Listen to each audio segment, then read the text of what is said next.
So hello everyone, welcome back to my new another video. কী অবস্থা সবার, কেমন আছো তোমরা সবাই? আমি আলহামদুলিল্লাহ ভালো আছি। আজকে অনেক দিন পর নতুন একটা ভিডিও নিয়ে আসলাম। ইদানিং আসলে তোমাদের সাথে আমার অনেক গ্যাপ হয়ে যাচ্ছে, আমি রেগুলার ভিডিও শেয়ার করতে পারছি না।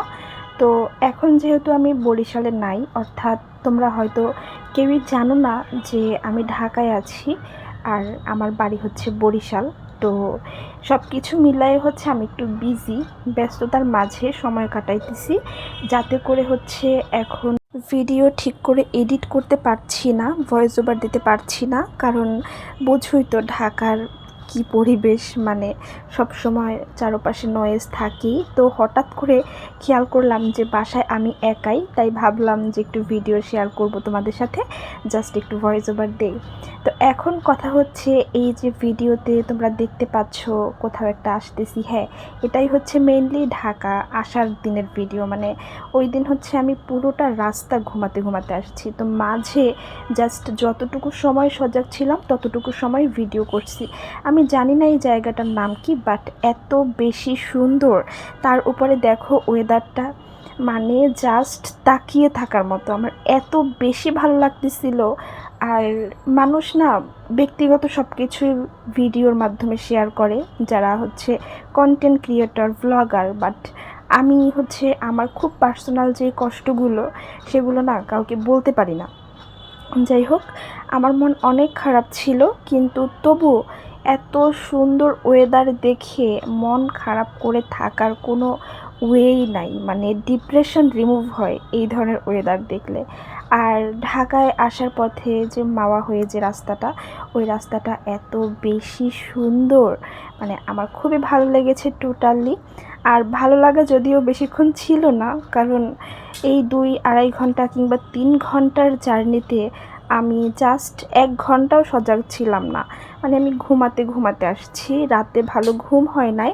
তার উপর আবার হচ্ছে আমি বাসে উঠলে প্রচুর পরিমাণে ঘুমাই, মানে কিছুই আমার খেয়াল থাকে না, ঘুমাইতে ঘুমাইতেই শেষ হয়ে যায়। এরপরে এই যে দেখো পদ্মা সেতুতে চলে আসছি। এখানে আসার পরও কিন্তু আমি ঘুমাইয়েই ছিলাম। হঠাৎ করে আমার আম্মু আমাকে ডেকে বলল, কী রে ভিডিও করবি না? আমার আম্মু জানে যে এই সেতুতে আসলে আমি ভিডিও করি, আমার কাছে অনেক ভালো লাগে। আর তার উপরে দেখো আজকের ওয়েদারটা এত বেশি সুন্দর ছিল। তো যাই হোক, এই জন্য আমি আর কি সম্পূর্ণটাই ভিডিও করেছিলাম। তারপরে আবার মাঝ থেকে কিছু অংশ কেটে দিয়েছি, কারণ এত লং ভিডিও আমি কখনোই তোমাদের সাথে শেয়ার করতে চাই না। কেননা বড় ভিডিও দেখতে তোমরা পছন্দ করো না হয়তো।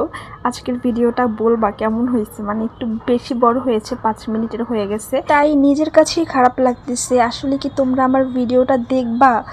প্লিজ দেখো, হ্যাঁ, কারণ তোমাদের উদ্দেশ্য করেই তো ভিডিওটা মেক করেছি বা করি। আমার সব ভিডিওতেই তোমরা রেসপন্স করো, অনেক কমেন্ট করো, লাইক করো, যার জন্য আমি অনেক হ্যাপি। আর নতুন নতুন ভিডিও বানাতে হচ্ছে উৎসাহ পাই আর কি।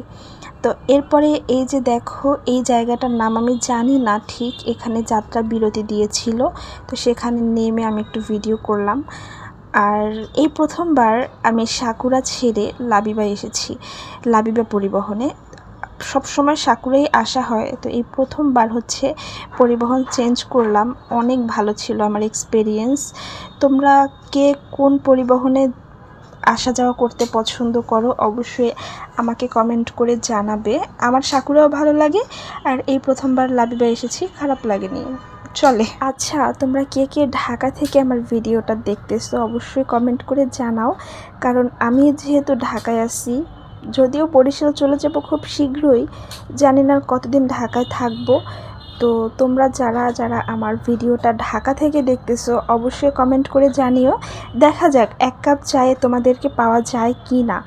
তো এরপরে দেখো ঢাকায় চলে আসলাম, আর এখানে এসে দেখতেছি এক এক জায়গায় এক এক রকম, এক জায়গায় রোদ, এক জায়গায় বৃষ্টি, এক জায়গায় কাদা, মানে যাচ্ছে তাই অবস্থা। ওই দিন ওয়েদারটা এরকমই ছিল, যদিও বরিশালে ওই রকমই থাকে।